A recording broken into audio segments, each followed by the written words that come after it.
siji. Kok dihitungi. Mboten apa-apa namung belajar berhitung kemawon. Loro. Nggon telu. Monggo. Songo. Ora iso hitungan. Bar telu kok songo kanjengipun. Monggo. 16. Selawe. 55. Ayo walesen mati dening aku.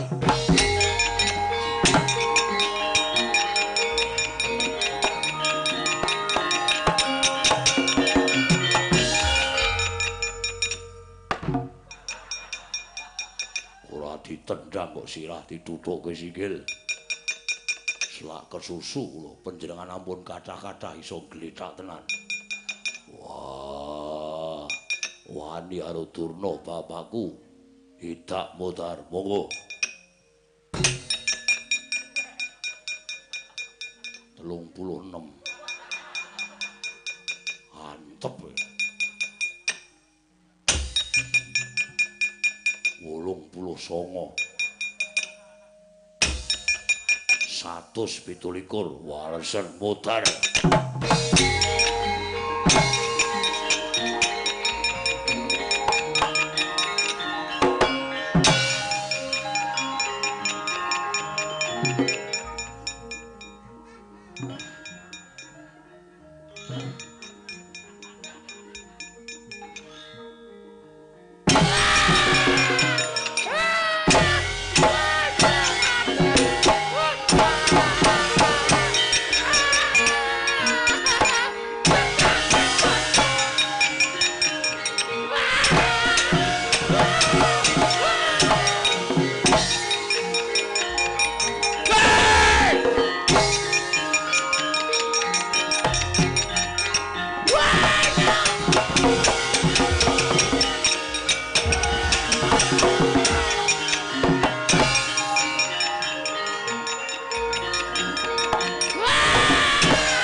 Nganti kepleset bareng.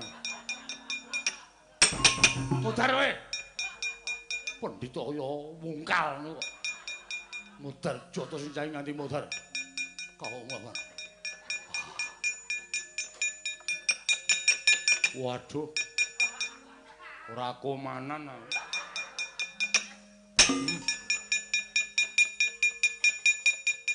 Niwang Supana mangadilwih ana sasmintaning sun jagat wasisaning Bathara. Nun mangke Koko Prabu dereng sawetawis dangu rawuh sing ngandika Kanjeng Koko Prabu ing Mandura, Koko Prabu sembahan kula. Koko Prabu Baladewa ingkang rayi Nestina pun Duryudana ngaturaken pasegan panakrami kunjuk sandhapada paduka Kanjeng Koko Prabu. Koko Prabu jimat sembahan kula. Koko Prabu pengayoman kula ing Mandura, Koko Prabu Baladewa. Jagat wasisaning Bathara wayah Bathara jagat Pathik Indra Jaladewaku. Yayi. Sakalengkung suka marmata suta raos sing manahipun ing ngraka ing Mandura. Dupi kula tampi timbalanipun kadang kula Yayi Prabu Ngastina. Asung pasegan sampun kula tampi karya bombong raos sing manah namung kosok wangsulipun keparenga kula ngaturaken budyastawanipun ing ngraka ing Mandura kunjung ngersa paduka Yayi Prabu Ngastina. Kula pundhingga jimat paribe dayanana ing kasantosan mboten langkung kasekecano anggen jengandi kula lenggah Koko Prabu Baladewa. Lho niki Yayi sampun boten kirang prayogi pisowanipun ing ngraka ing Mandura dinten sak mangke menika Yayi Prabu Duryudana. Paman Harya Plasa Jenar, Paman Harya Sengkuni, mugi kasekecano anggen jengandi kula lenggah Paman Plasa Jenar. Kawula nun ningking anak Prabu. Sampun boten kirang prayogi pisowanipun ingkang abdi ing kepatihan wonten kedhaton negari Ngastina. Namung derenan sak samunipun kepareng kula ngaturaken sembah sumengkeming pangabektinipun ing abdi kunjuk sandhapada paduka anak Prabu ing Ngastina. Sampun lo tampi karya bombong raos sing manah Mboten langkung kaskecakno anggen jengandika lenggah Paman Haryo Plasa Jenar. Nggih sampun mboten kirang prayogi piswanipun ing ngabdi kepatihan nggir. Bapa Prabandurna. Karaharjan rawuh jengandika wonten ing Datu Yamra Jengestina. Bapa menembaning Sokalima. Astaka swala sira berdaba swalu gimbal sumarante hawela. Lha niki ger. Tansah pinaringaning kawidadan liring sambi kula swanipun ingkang bapa ing Sokalima.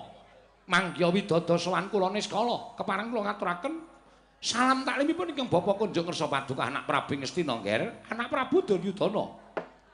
Kula tampi karya bombong raos sing manah. Mboten anggo kaskecak nanggen sing ngandika lenggah bapa Prabandurna. Kula naknan sampun boten kirang prayogi. Pismanipun ingkang bapa ing Sokalima wonten negari Ngastina. Apa dene sira Dimas kadangipun Kakang Yayi Werkudara prayogakna nggone siadi ngadhep ngarsanipun Kakang Dimas Werkudara. Wah. Duryudana kakangku iya. Wis ora aku barang kepenak nggonku ngabyantara ngersaning Duryudana kakangku. Dimas Werkudara iya. Aku ngaturake sembahku katura Duryudana kakangku. Wis datompo siadi atur sembah kelawan pun kakang. Ora liwat pangestunipun Kakang Tampanana ndak gegem dadiake jimat. Apa dene sira Yayi Arjuna prayogakna nggone siadi ngadhep ngarsaning pun Kakang Dimas. Kawula nun Koko Prabu sampun boten kirang prayogi. Namung derenan sak sampunipun kepareng kula badhe ngaturaken sembah sumangga pangabektinipun ingkang rayi Kunjuk Ngersa Paduka Kanjeng Koko Prabu. Wis datompo siadi ngaturke sembah kelawan pun Kakang. Ora liwat pangestunipun Kakang Tampanana Arjuna. Kula pun dinggo jimat paripindayanana ing kasantosan. Paring pangestu Paduka amawahana kabagyaning gesang kula Koko Prabu. Sewu-sewu kalapatanipun ingkang rayi Tadah Wadana Koko Prabu. Dene dinten samangke kula wantun hambaya ngirawuh jengandika Kanjeng Koko Prabu ing Mandura. Mila saderengipun ingkang rayi mbabaraken wigatining pasewakan langkung rumiyin boten lega raos sing manahipun ingkang rayi pun Duryudana. Menawi dereng wonten wiyosing pangandika Paduka Kanjeng Koko Prabu kepareng anglubirna sih samudra pangaksami dating ingkang rayi pun Duryudana. Koko Prabu Baladewa. Jagat pawisaning Bathara wayah loro jagat Yayi. Ngantos kadi kula gelak lampah kula daya-daya prapting negari Ngastina netepi dhateng jejiban ingkang sampun dados kewajibanipun ing Raka ing Mandura. Jernyatanipun kula menika dados pengayomanipun kadang-kadang kula Sata Kurawa. Mila sareng kula tampi nawala saking Paduka Yayi Prabu Duryudana wondene surasaning nawala bilih riki lenggan sakmangke ingkang Raka tinimbalan sowan wonten negari Ngastina. Ngantos kula gelak lampah kula daya-daya prapta ingkang kajangka. Samangke gandeng sampun ingkang Raka prapta wonten negari Ngastina, malah kula kepareng cumadung dawuh. Wonten wigatos menapa? Dene Yayi Prabu Duryudana hanimbali dhateng sowanipun ing Raka ing Mandura. Menawi kepareng kawedharing kathah tumunten kababarna. Nanging menawi wadi tumraping para sanak kadang tuwin sentana punggawa sewawi. Kula dherekaken manjing salebeting kedhaton pepanggihan catur netra kelawan ingkang Raka ing Mandura, Yayi Prabu. Matur sembah sewu nuwun tanpa pepindhan. Dene mekaten wiyosing pangandika Paduka Kanjeng Koko Prabu. Ing mekaten dinten samangke kula badhe mbabaraken menenggah menapa wigatosipun. Dene ingkang rayi hambuyung dhateng rawuh Paduka Kanjeng Koko Prabu Baladewa. Kasinggan mekaten Yayi. Wale-wale menapa Koko Prabu? Mesinipun tuwuh tandha pitaken salebeting penggalih Paduka. Dene dinten samangke wonten sowanipun kadang kula pun Werkudara menapa dene Janaka. Malah samangke sampun nderek pasewakan wonten negari Ngastina. Mugi andhatosna ing kawuningan. Bilih sejatosipun sampun 3 candra wetang kelengganing dinten sakmangke menika. Kula anggadhahi sesembahan enggal. Kula anggadhahi guru enggal. Ingkang sakmangke badhe dados sarana indak ing elmu Sangya para Kurawa. Boten sanes kejawi namung bapa penembahan Dewa Wisa inggih bapa penembahan Dewa Buddha ingkang samangke sampun kula sengkaken ngaluhur minangka dados pujangganipun para Kurawa inggih pujangganipun negari Ngastina. Mila kula ngaturi rawuh paduka Kanjeng Koko Prabu menika estunipun namung badhe kula caosi priksa bilih sakmangke wuwuh kegiatanipun para Kurawa saya sentosa para Kurawa miwah saya kandel bebeteng negari Ngastina wontenipun bapa penembahan Dewa Wisa ingkang sawetawis lenggah wonten negari Ngastina. Koko Prabu Baladewa wiladala jagat wasisaning Bathara Wayagtara jagat. Yayi jernyatanipun ingkang dados nalindra wonten negari Ngastina menika paduka Yayi Prabu Duryudana. Mila purba wasesa sakwetahipun paduka ingkang menang jenenge Bor dhateng kawontenan Jawi lan lebeting kedaton Ngastina. Kasinggihan mekaten. Mila menawi wonten perkawis ingkang lumampah wonten negari Ngastina, estunipun ingkang Raka ing Mandura namung jumurung dhateng kersa paduka. Matur sembah sewu nuwun tanpa pepindhan. Malah dinten sakmangke Koko Prabu sampun kula tetepaken boten namung Kurawa ingkang sami suwita dhateng Begawan Dewa Wisa nanging klebet kadang kula Werkudara miwah Janaka ugi sampun suwita minangka dados siswanipun Begawan Dewa Buddha inggih Begawan Dewa Wisa. Nuwun sewu.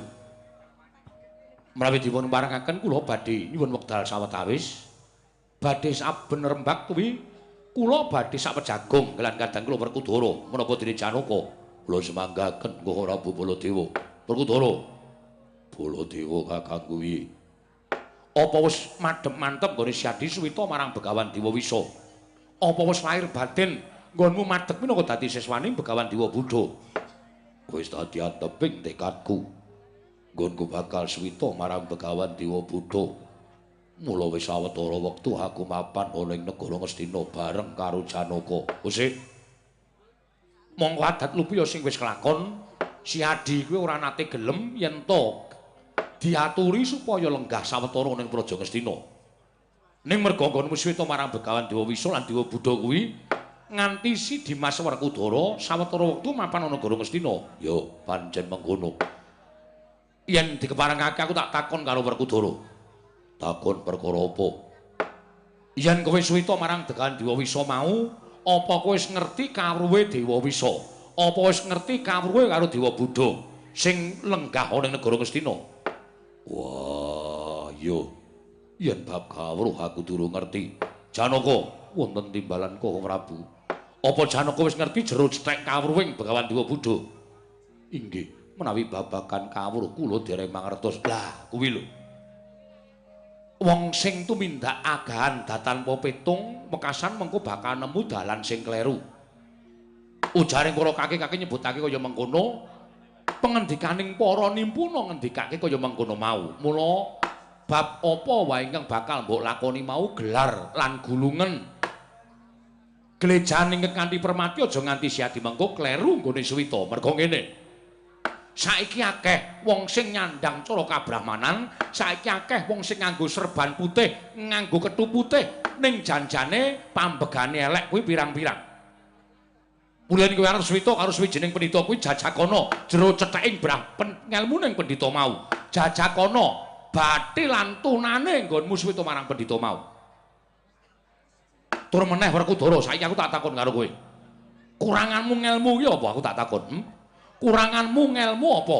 Siadi tau tate entuk ngelmu kasampurnan, entuk kawruh panunggal, manjing suruping pati, sastra cetha paripurning wangsit, sastra cetha paripurning wangsit terus winengku dening Dimas Werkudara. Lah kok dadi ketayalan entuk karo pendhita sing urung cetha asale lan durung mbok ngerteni ngelmune kuwi mau sing tok goleki apa coba aku tak takon. Sing tok goleki apa?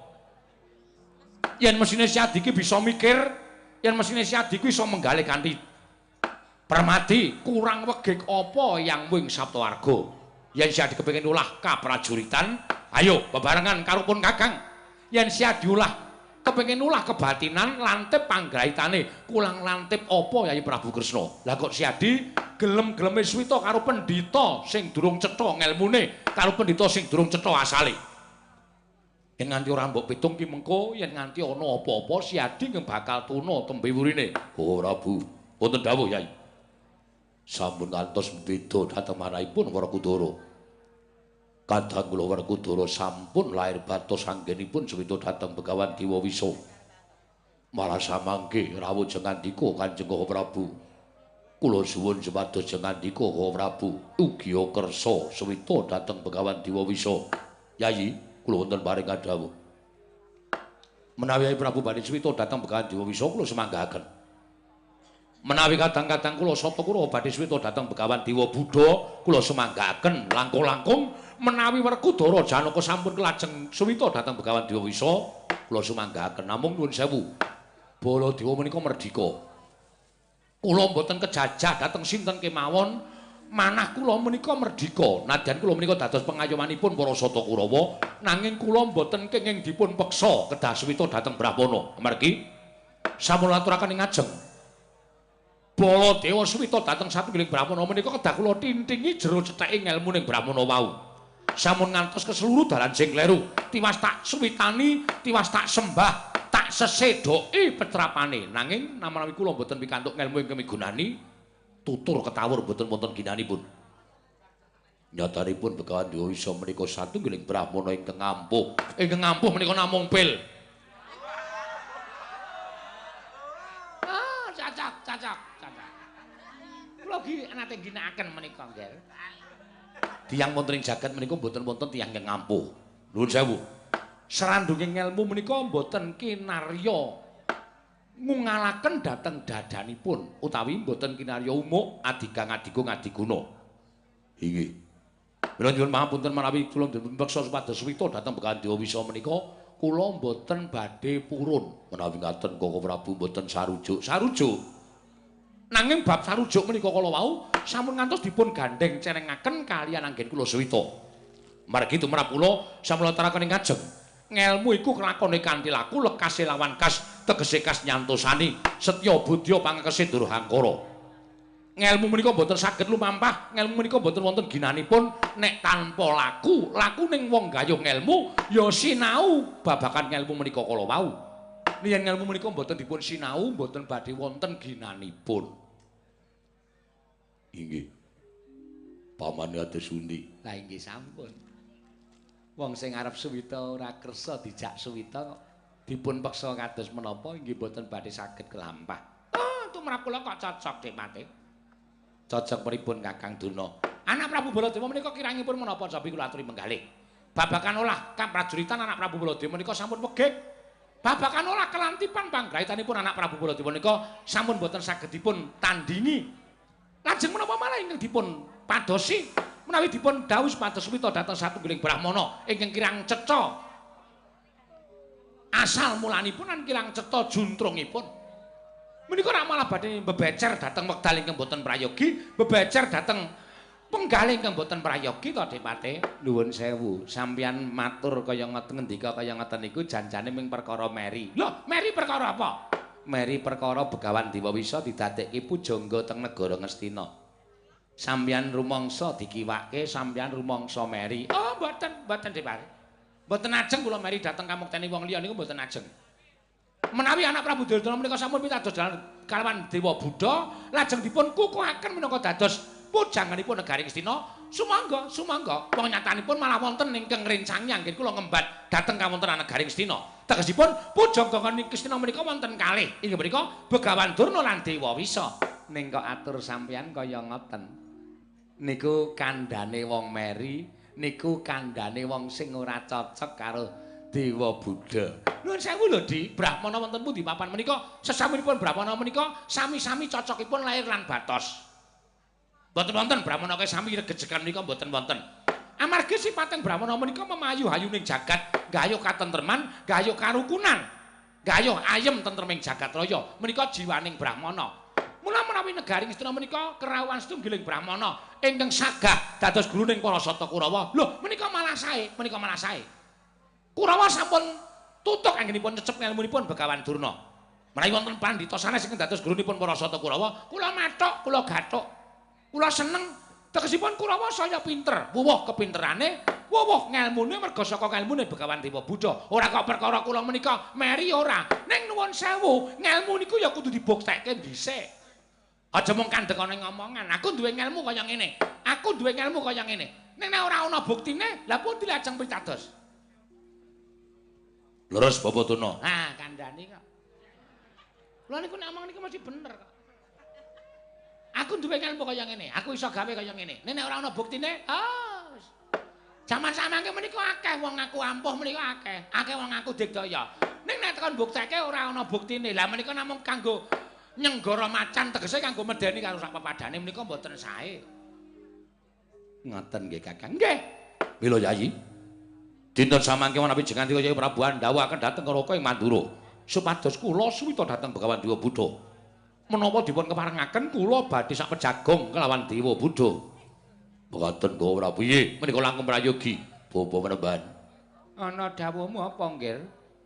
Bawa Prabu Baladewa kepareng badhe sak pejagong kelawan panjenengan. Ya, mbok menawa iki dadi srana nggone anak Prabu Baladewa lilih penggalihe lan gelem suwita kelawan Dewa Buddha, Nggir. Nuwun sewu sinuwun. Yen sampeyan kepengin sak pejagong karo aku ya iki Pandhita Kleyang Kabur Kanginan kang aran Dewa Buddha ya Dewa Wisa sinuwun Prabu Baladewa padha raharja sak praptamu ning negara Ngastina sinuwun Mandura entuk pamujimu slamet tekaku Panembahan lho nuwun sewu sampeyan kuwi rak Nalendra to yo aku ratu. Ing atase panjenengan kuwi Nalendra mongko tak bagekke kanthi apik-apik kok ora nganggo tata krama kok ora nganggo unggah-ungguh ora basa karo aku yen ngono sampeyan kuwi ratu sing ora ngerti tata krama. Gusik aja ngawu gawar ngawur ucapmu. Lara atimu merga ora tak basani. Mestine wae ngono jeraku pujangganing negara Ngastina. Panembahan. Ana dawuhmu apa? Yen ning negaraku kuwi tata krama isih dienggo. Unggah-ungguh isih dienggo. Mongko tata cara negara Mandura kuwi yen kepengin dibasani kowe mbasanana. Yen kepengin diajeni kowe ngajenana. Yen kowe moh ditabok aja sok nabok, yen kowe moh dijiwit aja sok jiwit. Kuwi tata cara negara Mandura. Mongko kowe mbake karo Baladewa, basa ya ora, aku basa karo kowe iki wong tuaku apa piye? Bener. Wong kono wae ora basa kok dadi anak Prabu Baladewa kon basa. Nek kono ngoko, anak Prabu Baladewa ya ngoko. Dadi wong loro do ngoko-ngok. Pendhita kak kaya ngono lho. Lho, leres Adipati, leres ngaten menika. Oh, dadi panjenengan kanthi dasar kaya ngono. Ya, mula aja lara atimu yen kowe ora tak basani. Tur aku ya ora tepung karo kowe. Aku urung tau ngerti karo kowe. Kowe ora tau ngerti karo Baladewa, Dewa ora tau ngerti karo kowe kok aku kon basani karo kowe mongko kowe ora basa karo aku. Dasarmu apa aku tak takon? Ya wis. Ora usah dadak didawa. Perkara iki dicupet semene wae sinuwun. Ya, terus karepmu piye? Ngene ya sinuwun. Gandeng Raden Werkudara, Raden Janaka wis padha swita marang aku. Apa ta sababe dene aku nyuwun dening anak Prabu Duryudana supaya ngrawuhake Ratu Mandura ingkang wigati supaya tak kanthi swita dadi siswaning Dewa Buddha. Amarga panjenengan kuwi mujudake sawijining kekuwataning Ngastina. Yen sampeyan uga swita marang aku, ateges para nayaka Punggawa rampiri sepuh Ngastina wis manunggal dadi siswaning Dewa Buddha, gampang nggonku bakal mujudake gegayuhanku sinuwun. Gusik, aku tak takon karo kowe, wangsul ana pitakonku. Iya. Kowe arep takon apa? Gegayuhanmu apa? Mula coba aku tak takon karo kowe, gegayuhanmu apa? Panjangkamu apa? Ngene ya sinuwun. Jagat iki sesuk bakal ketelesan marang getihing para satriya-satriya. Bumi iki bakal banjir getih amarga kodrating jagat ingkang winastan Bratayuda Jaya binangun ya kuwi peranging Kurawa lan Pandhawa. Mula sareh ning aku wis mireng wujuding Bratayuda mau tumuli aku miris coba ta petungen. bakal pira kaing para wong kang tekaning pati merga kasempyok ing aradan ana ing perang gedhe Bratayuda. Bakal pira kaing waranda kang kirangan guru lakine merga padha mati ana ing Bratayuda. Perang kuwi wengis. Perang kuwi kejem. Mula saka pamrayoganing Begawan Dewa Buddha niatku tekan negara Ngastina kejaba aku ngangkat siswa Kurawa uga ngangkat siswa para Pandhawa ing wigatine Pandhawa lan Kurawa bakal ndak rukunake manunggal sawiji tetunggalan ana ing negara Ngastina. Yen to Pandhawa lan Kurawa wis padha ndak rukunake, tak kira Bratayuda ora bakal kasembadan. Yen Bratayuda ora kelakon, tegese jagat iki bakal kebak ing katentreman, kebak ing karukunan. Ngono sinuwun. Gusik Panembahan. Saya ngaya-wara tumrap aku bab sing tok kandhakake mau satemene saya dadi pratandha lamun kowe kuwi pendhita ingkang ngawu gawar ngawur. Lho. Kok ngono ngendikaning sinuwun Mandura? Ya, kanthi dasar kowe ngucap bakal murungake perang gedhe Bratayuda Jaya Binangun. Saiki aku tak takon karo kowe, wangsulana pitakonku. Bratayuda kuwi sing duwe gawe sapa? Bratayuda kuwi sing duwe gawe para dewa. Para dewa kuwi sing nguripi kalawan awake dhewe. Para dewa sing ngudratake perang gedhe Bratayuda. Lah kok kowe menungsa lumrah arep murungake Bratayuda kuwi apa ponakaning para dewa? Iya. Apa kowe ponakaning dewa? Apa kowe iki purunaning para dewa? Lah kok dadi kowe jamak lumrah kita kok arep murungake Bratayuda Jaya Binangun? Bratayuda kuwi Pandhawa Kurawa sing arep nglakoni durung lair. Bratayuda wis dinadhang dening panguwasaning para dewa.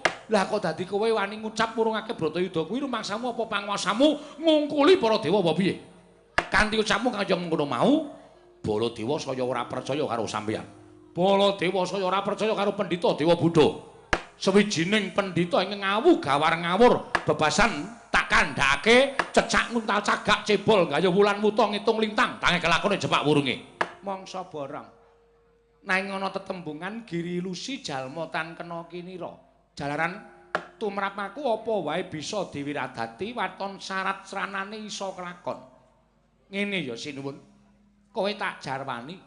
Janjane Pandhawa lan Kurawa kuwi isih padha rukun majinamadan tetunggalan nyawiji. Nanging merga ana menungsa sing tansah benthik-benthik antaraning Pandhawa lan Kurawa, ya menungsa kuwi sing dadi jalaran Pandhawa lan Kurawa padha sengit, padha gething, wekasan tansah regejegan. Lho. Ana menungsa sing tansah benthik-benthike Kurawa lan Pandhawa. Iya, pancen mengkono. Yen pancen kowe iso nyebutake menungsa sapa sing wani benthik-benthike Pandhawa lan Kurawa? Satemah Pandhawa lan Kurawa ora rukun, padha regejegan. Ora sah kowe sing jumangkah yen pancen kowe iso ngandhakake Baladewa dhewe ingkang bakal mbondo tangane ngrincung sikile menungsa mau. Sinuwun sagu. Ya, aku sagu. Lahir batin. Lahir batin. Mara gage rungokno. Sing tansah benthik-benthike Pandhawa lan Kurawa mau ora liya kejaba mung Nalindra Ireng Cemani Nata Ndarawati Prabu Sri Bathara Kresna sinuwun.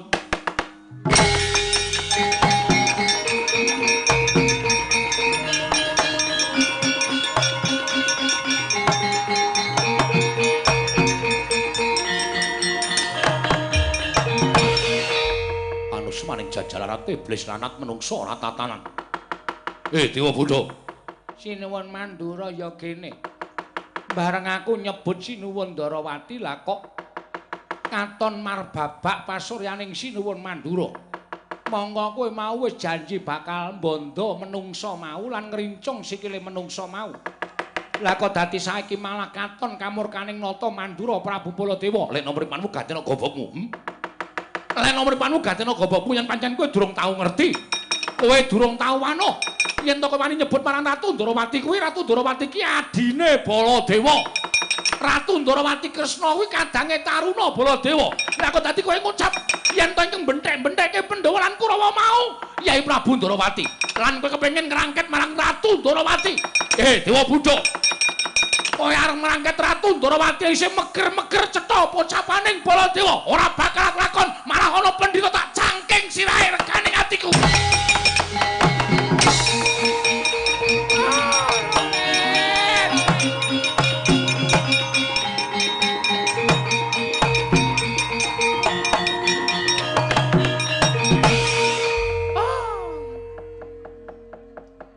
Bencang malih menika nyuwun priksa rumiyin penemban. Panjenengan menika ngendika kok ya ngawuh gawar ngawur.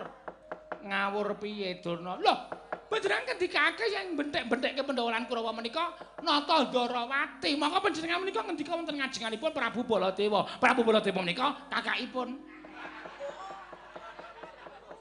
Oh, Prabu Baladewa kuwi manuk. Lho kok manuk? Lah kowe mau rak nyebut kakak tua. Kadang sepuhipun Sinuwun Prabu Mandura, mila mboten namung kan menawi Sinuwun Prabu Mandura tumunten duka yayah sinikan. Yayah sinipe lajeng merbabak pasuryanipun. Wis ora sah wedi janjane aku wis ngerti. Lho, sampun ngertos dos pundi? Aku wis ngerti yen to Prabu Kresna kuwi adine Prabu Baladewa. Pancen tak jarak Durna. Pancen tak jarak supaya Prabu Baladewa nesu marang Dewa Buddha.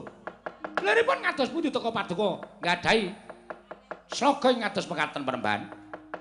Merga nek nganti tak sesuwe lenggah ning negara Ngastina tan wurung mung bakal dadi klilip. Wis ben, aku ora bakal wedi. Aku ora bakal miris. Aku ora bakal gigrik nandingi Ratu Mandura lan Ratu Ndarawati. Ning ciptaku ora bakal kendho, gegayuhanku ora bakal ngelukruh. Nggonku bakal gawe srana wurunging Bratayuda Jaya Binangun sarana nglumpukake Pandhawalan Kurawa marang negara Ngastina.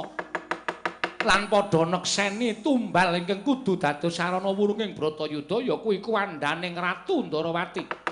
Yen Ratu Ndarawati tekaning mati, Bratayuda mesti wurung Duryudana. Nggih, kula sumanggaken dhateng paduka Penemban. Iya, ya, Nger.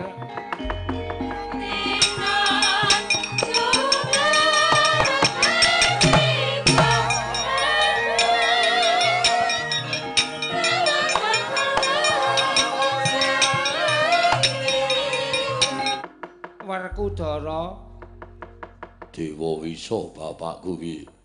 Arjuna Kula wonten maring adhawu Penemban. aja nganti goreh rongeh atimu ya.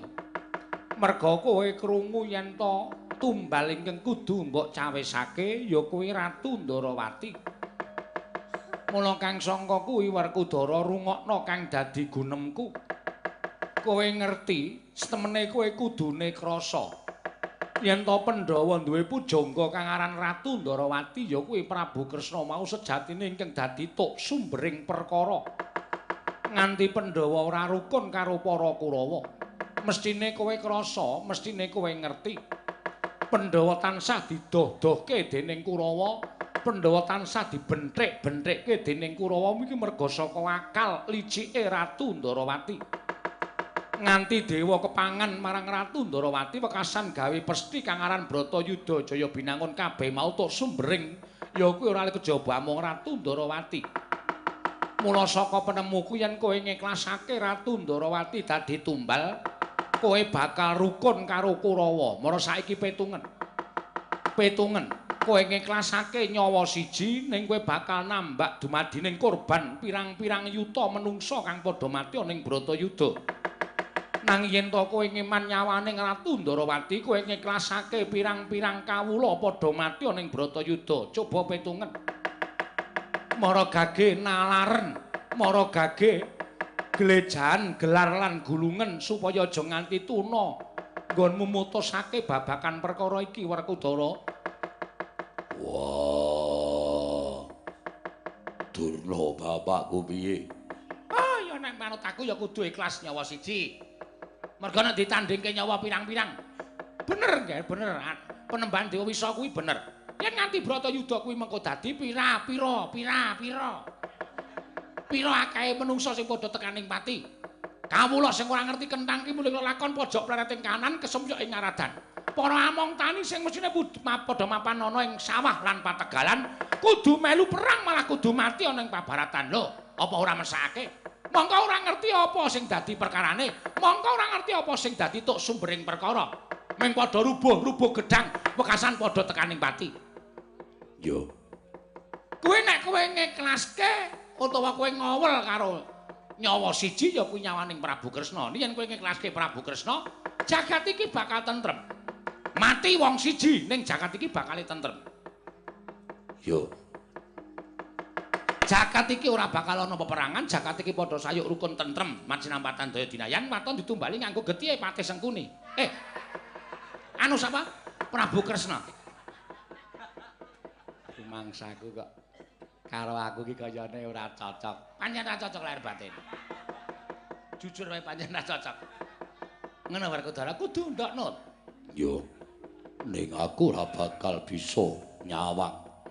Yen to nganti Kresna kakangku ditadekke tumbal ning negara Ngastina. Lho, ora kok perkara ora iso nyawang ning Werkudara, kowe tak dawuhi. Mbok dawuhi apa? Kresna tekan Ngastina kuwi urip apa mati tak pasrahke karo Werkudara karo Janaka.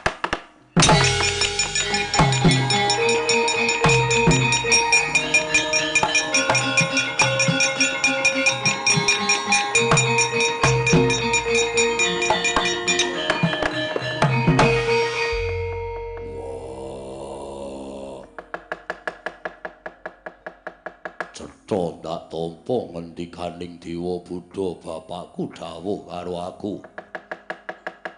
Kresna tekan negara Ngastina mati apa urip dipasrahke Werkudara. Iya, Nggir.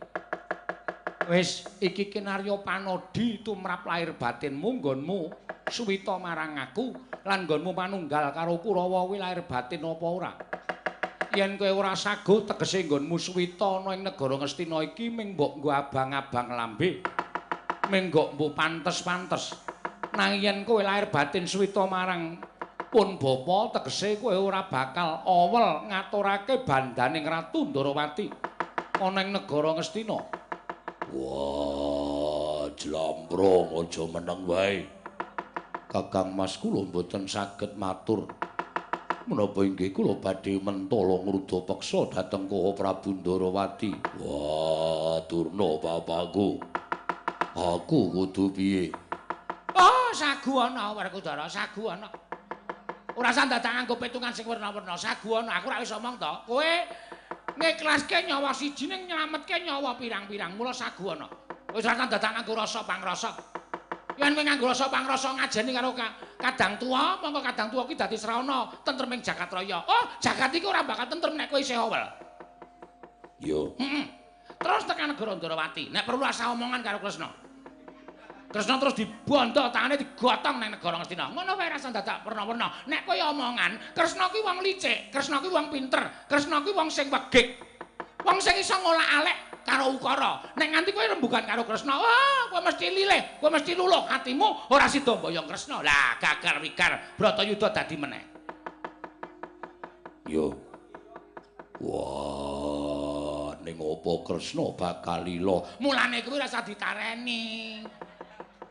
Terus langsung dicekel ngono wae nek tak tareni ora bakal gelem. Apa-apa kok taren, apa-apa kok taren. Terus langsung wae. Sekamburi. Sekamburi piye? Maksudnya aja nganti ketara.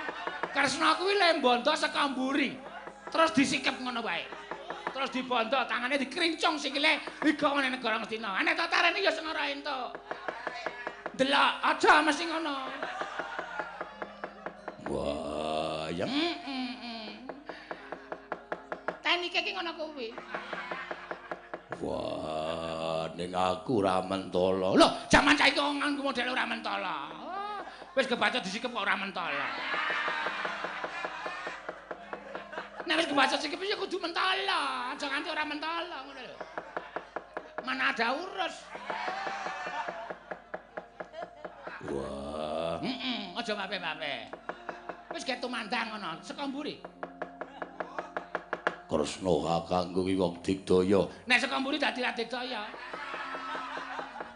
Wis ta aja nganti kuwatir. Kowe semelang yen to Kresna nyenggol beda ring Kyai Kesawa, ya ta? Merga Kresna kuwi cecunduk Kyai Kesawa. Anak Prabu Ndarawati ki cecunduk Kyai Kesawa. Kyai Kesawa nek dicundhukke ning mestaka terus disenggol karo Ratu Ndarawati, wekasan Ratu Ndarawati dadi buta gedhe, ngono kae ta? Yo, aku kuwatir. Aja nganti iso gedhe. Ketoke dhewe arep nyenggol, tangane cekeli. Pokoknya aja nganti nyenggol.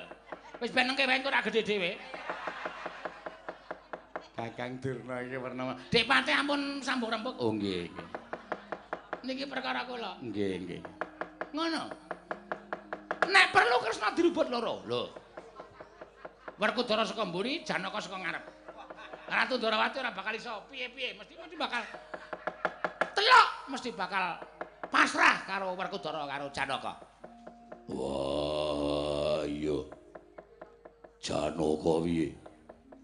Kula nderek Kakang Mas. Dos pundi, Kakang Mas? Wah, aku ya bingung. Aja do bingung. Lho nek wong loro nek kira-kira do bingung, urunan.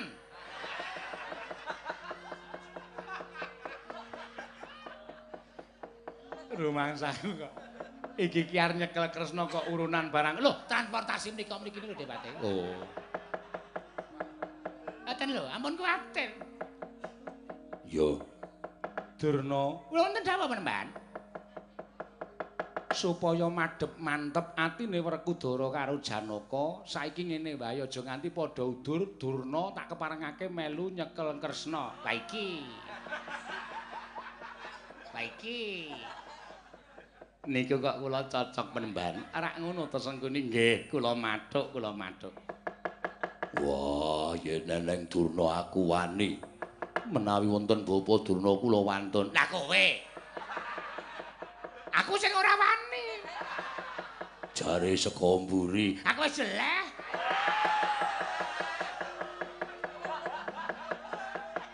Saka mburi ki wis kulino aku Werkudara. Kresna ki bola-bali saka mburi ya megek wae. Aja nganti kakehan gunem tanpa guna Durna Werkudara Janaka ora mangkat aja takon dosa tak sotke dadi apa? Oh, Werkudara ya budal nggih. Budal mengko drebok ana ing jaba Werkudara. Yo.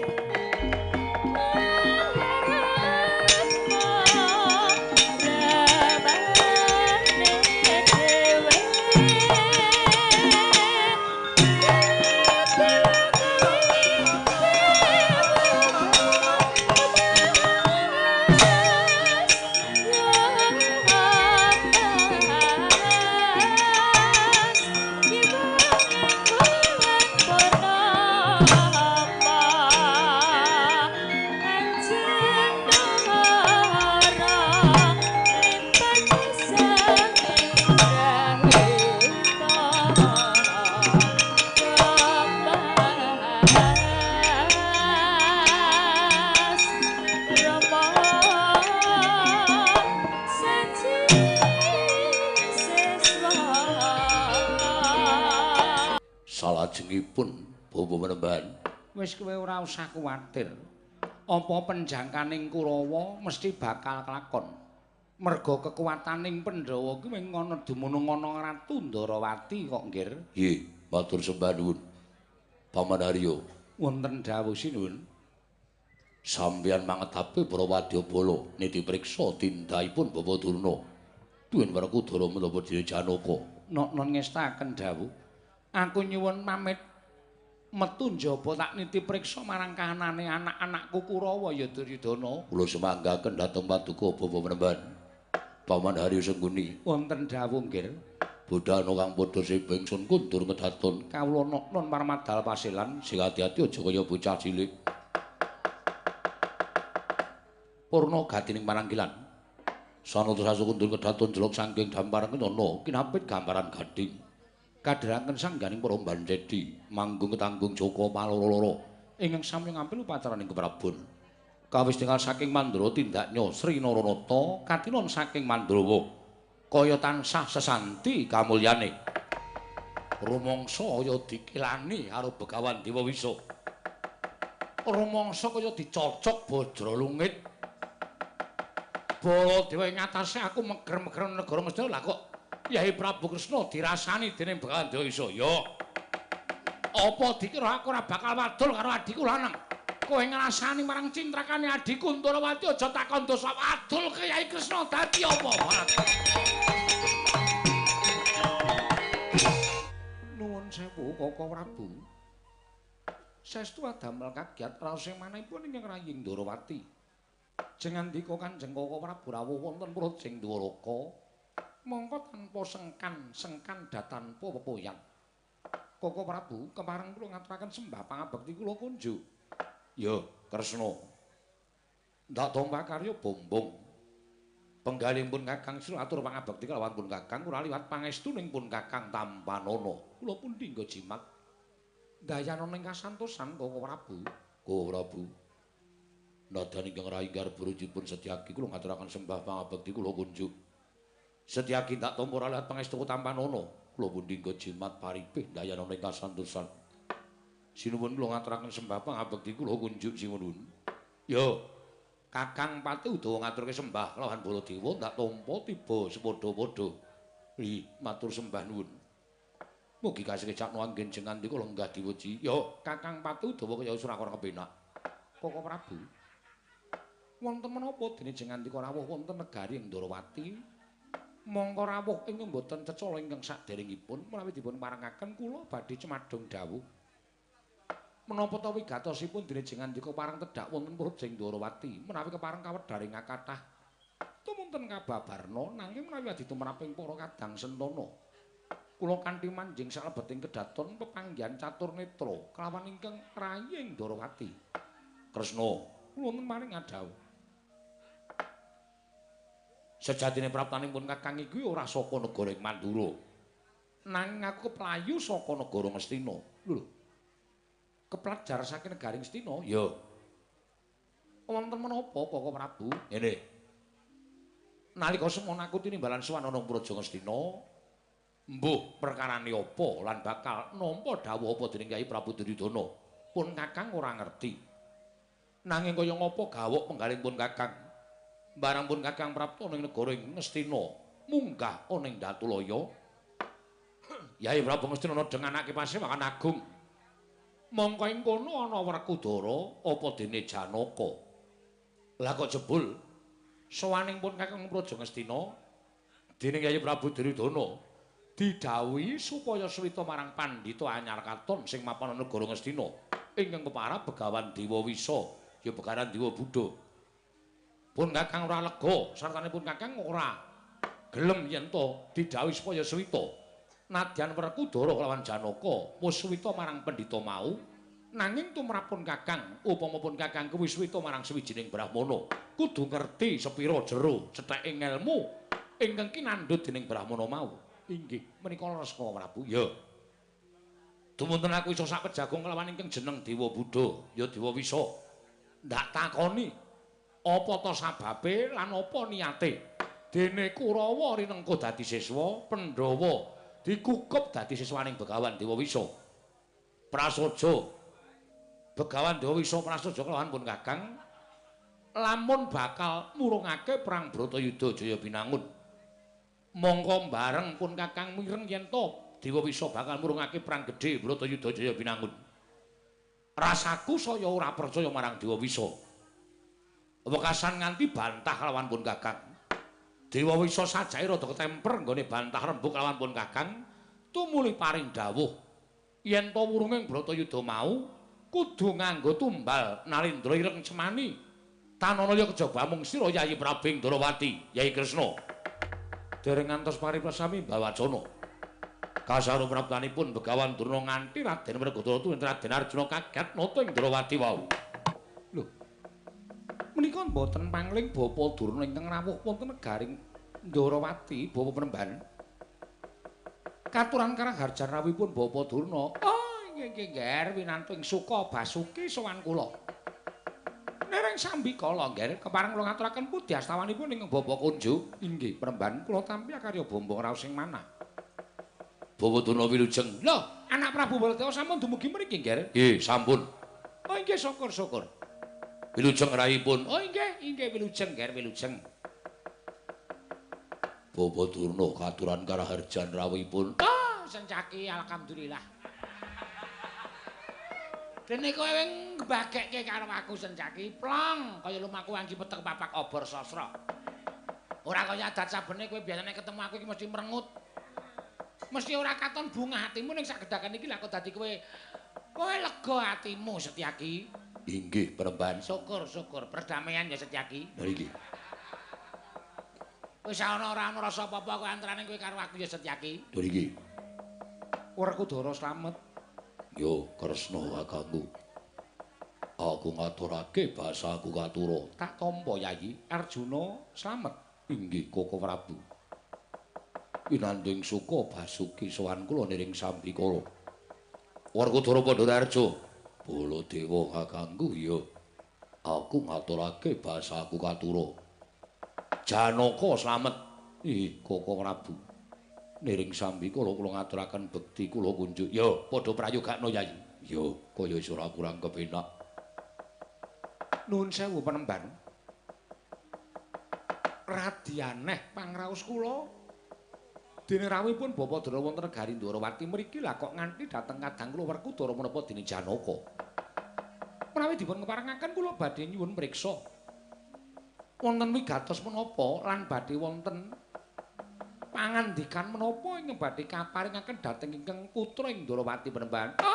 Menika ngaten nggih, Nger. Kula badhe munjul sapa paduka anak Prabu Ndwarawati bilih sak mangke mugi andhatosna wuninga. Kula caos kabar dhateng paduka anak Prabu Ndwarawati. Nuwun sewu bilih boten dangu malih menika mangke kodrating jagat ingkang menami Bratayuda menika badhe wurung, Nger. Badhe wurung. Perang ageng Bratayuda menika boten badhe kelampah. Perang ageng Bratayuda menika boten badhe kelajeng amargi wonten satunggiling brahmana namipun Begawan Dewa Wisa ingkang samangke dados gurunipun para Kurawa lan gurunipun Werkudara menapa dene Janaka ingkang sakmangke badhe murungaken perang ageng nggih menika winastan Bratayuda Jaya Binangun. Nah, kanthi srana mekaten menika tegesipun jagat menika kebaing katentreman, jagat menika kebaing karukunan. Inggih namung Sang Begawan Dewa Wisa menika ingkang saged ngrukunaken jagat, langkung-langkung ngrukunaken Pandhawa lan Kurawa. Lumangkri miyen. Nuwun sewu Panembahan, kula badhe nyuwun priksa kaliyan Bapa Panembahan. Oh inggih badhe nuwun priksa menapa, Nger? Gajengipun kula menika mangertos Bratayuda menika sanes tiyang ingkang gadah damel. Nanging menika jagat ingkang gadah damel. Menika Jawata ingkang nemtokaken kodrat, Jawata ingkang sampun mesthekaken pesthi. Lah kok wonten setunggiling brahmana ingkang badhe wantun murungaken Bratayuda Jaya Binangun menika nuwun sewu. Nuwun sewu lho Panembahan. Kula kok lajeng kepengin priksa, kula menika kepengin ngawuning-ngani lajeng kados menapa wujudipun Dewa Wisa menika.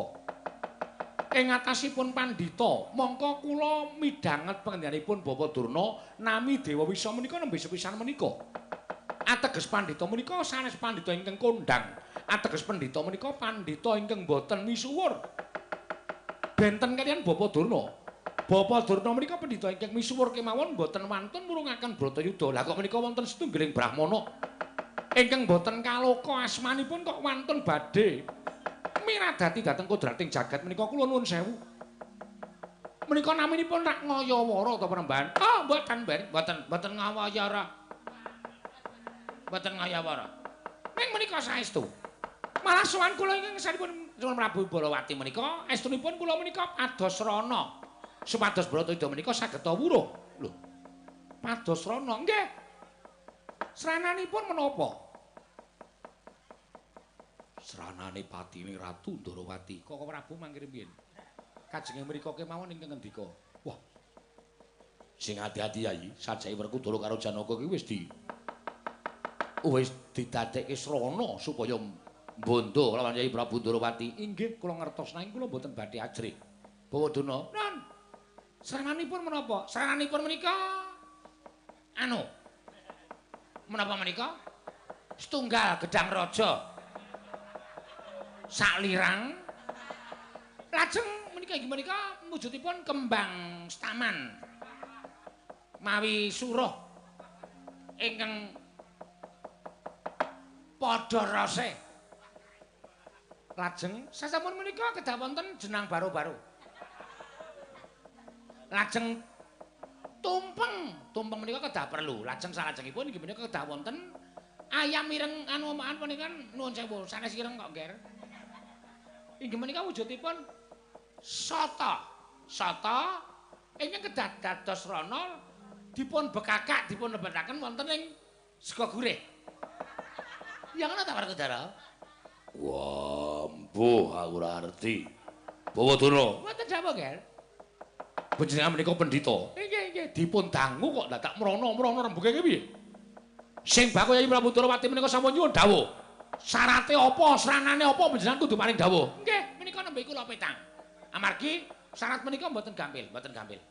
Sampun laturaken ngajeng menika inggih menika Gedang Raja Selirang. Jenang baro-baro, lajeng jenang serung-serem. Jenang serung-serem. Ah tawarku Dara. Mbuh.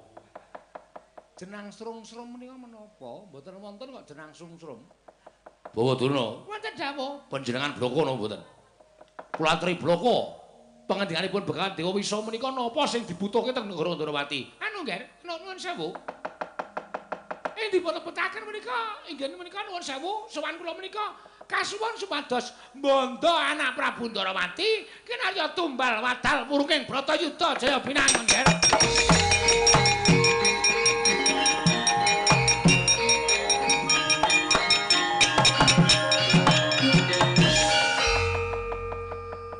Badhe dipun bondo. Nggih, nuwun sewu lho nggih, nuwun sewu sampun duka lho nggih. Kula menika namung nglantaraken menapa ingkang dados nindakipun Begawan Dewa Wisa. Sampun duka lho nggih. Mboten, mboten. Namung kula badhe nanjihaken cethanipun rak ngaten. Oh nggih, cethanipun Ratu Ndarawati kedatipun bondo, tanganipun dipun krincung sukunipun dipun beto wonten negaring Astina. Lajeng ingkang dipun utus, inggih istanipun ingkang dipun utus menika Werkudara kaliyan Janaka nanging gandeng lare kalih menika mboten mentala lan mboten dumugining manahipun lare kalih menika tumunten kula dipun kanthi supados minangka dados MC. Tegesipun kula ingkang kedah matur dengan kesampurnan anak Prabu Ndarawati mekaten nggih. Nuwun sewu. Kula tak nyuwun wekdal badhe sambeng rebak kaliyan Werkudara. Kula jemakaken. Dara. Nggih. Kowe iki satriya apa dudu to? Ya, aku satriya. Yen satriya diutus karo gurumu, lah kok dadak nganggo wong liya ki ngopo? Wah. Aku kudu ngajeni karo Kresna kakangku. Saiki aku tak takon karo kowe jaman kowe golek banyu Perwitasari, terus kowe njegur segara. Kowe ninggalake ibumu sing nangis nganti ora eling Purwoduksina biyen ngeboti sapa?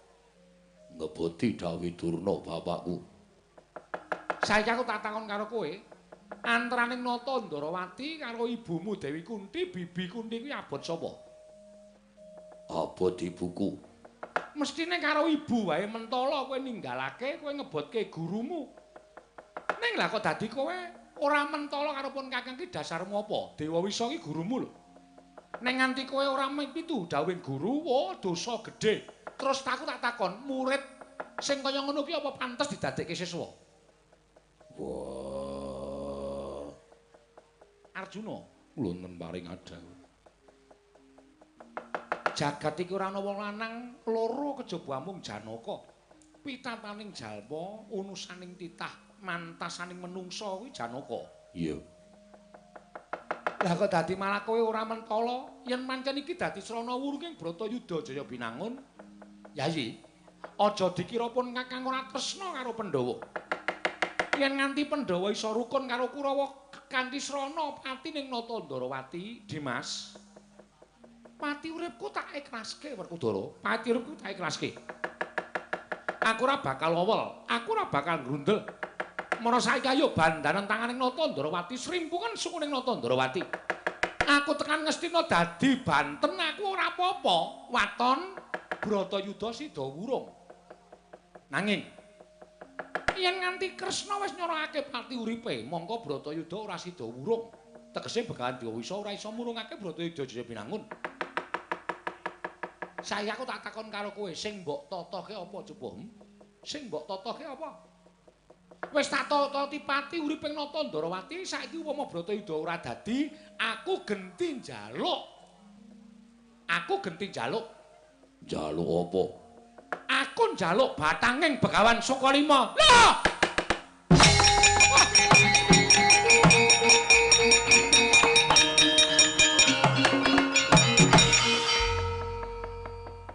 Mak tartap. Gondhok blekutuk swalu gembol. Manyar-manyar duk neng dungkul wana dat jalas-jalas dadi wana. Ora ngerti sangkan parane lho kok jebul. Ngono ngendikaning Ratu Ndarawati. Nuwun sewu, Ger, nuwun sewu. Kula menika mboten ngertos menapa-menapa. Istenipun kula menika namung kinarya srana nggih kula menuju atur Werkudara kan Janaka lan Paduka anak Prabu Ndarawati. Lah kok dados panjenengan ngarah pejahipun Begawan Durna. Nuwun sewu penemban. Meniki wonten negari Ndarawati. Menawi wonten Nalendra ingkang dipun arah pejahipun, kula sampun ngekasaken kula namung nyuwun lintu. Menawi ngantos Bratayuda mboten kasembadan kelampahan urung, kula nyuwun lintu supados nyawa kula ugi sah dipun lintoni nyawa priyagong saking negari Ngastina. Ning rasanes nyawa kula to, Nger, kula menika mboten tumut menapa-menapa. Menawi ngaten cetha sahan menawi panjenengan menika badhe njangka pejahipun Begawan Durna. Panjenengan menika nglepataken dhateng kula. Panjenengan arep njangka karo penyamaning Begawan Durna. Ah, nuwun sewu.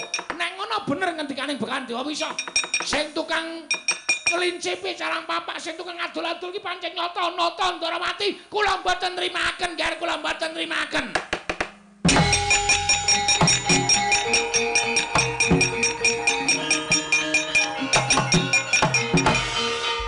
Durna aja drangap-drangap. Waton bisa ngucap iki Koko Prabu Ndarawati aja wani ora nganggo tata krama ngoman-oman lawan Koko Prabu Ndarawati. Secake. Kowe mau mbageke karo aku wis tentrem. Lah kok dadi saiki mendelik mripatmu nang kene?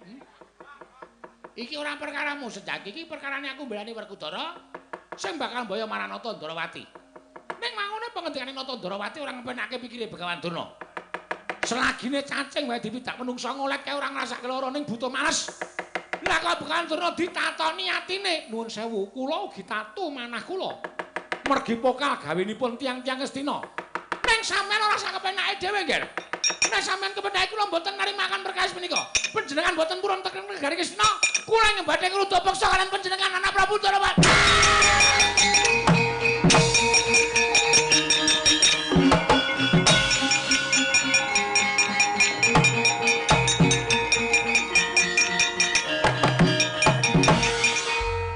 Cocokmu. Koko Prabu ngendikanipun kok ngaten jengkel. Wah, rasaku wis ora kepenak aku tekan negara Ndarawati bakal wadul karo Prabu Kresna. Lah kok dadi Durna malah delangap-delangap ucape. Sak penake dhewe nggo karepe dhewe lah dalah Setyaki lah kok ora ngerti tata krama, Dimas. Lemu bengok ki cara dalang cara mbiyen. Dimas. Kresna menika wangunipun mengaten menika Prabu Dimas Setyaki lereno Yayi lereno kriwikan dadi grojokan kebulet dadi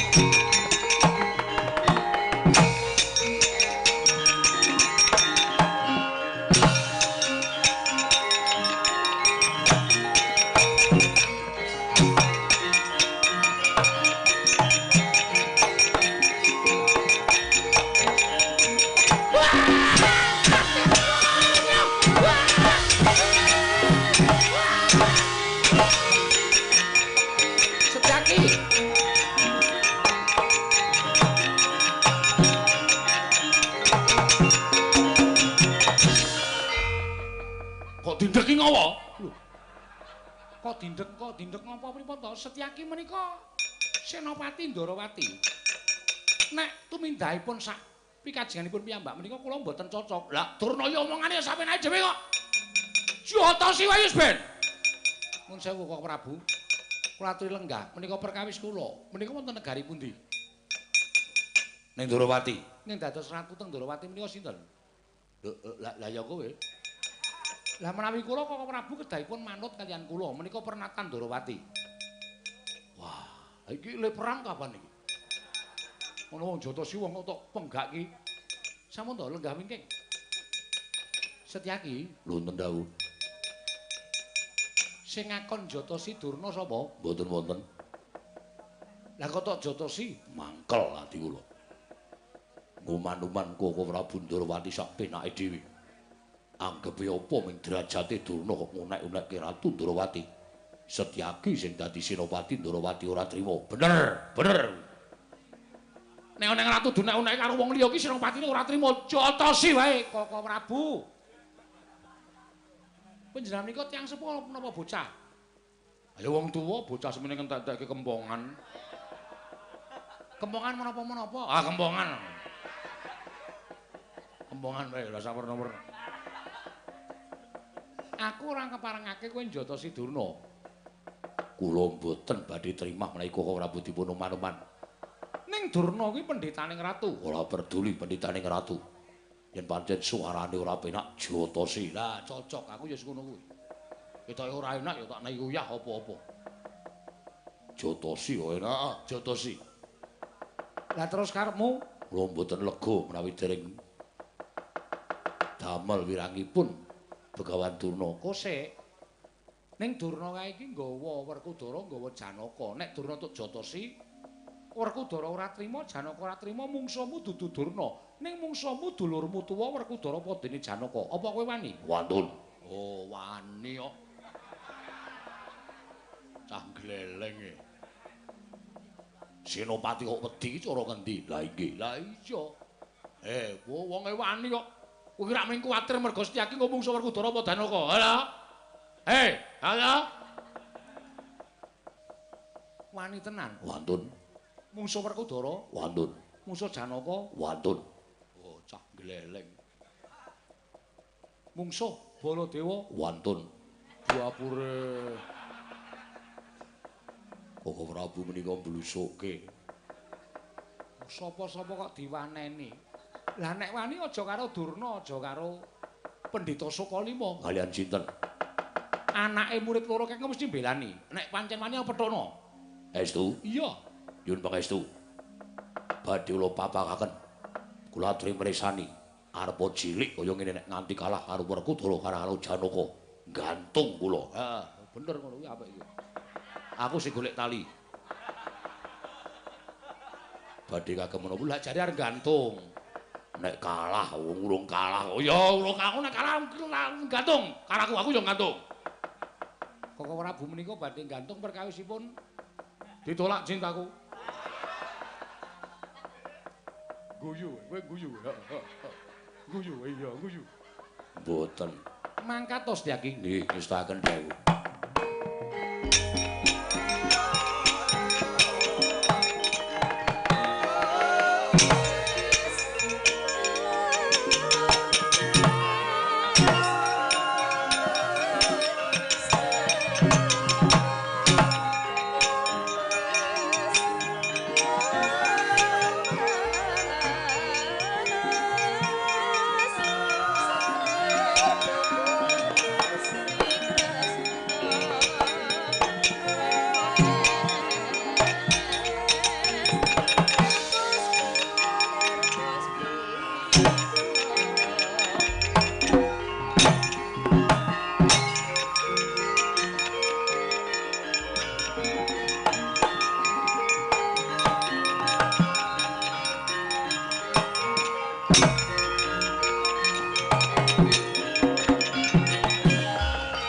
Setyaki wong kang kaya kowe.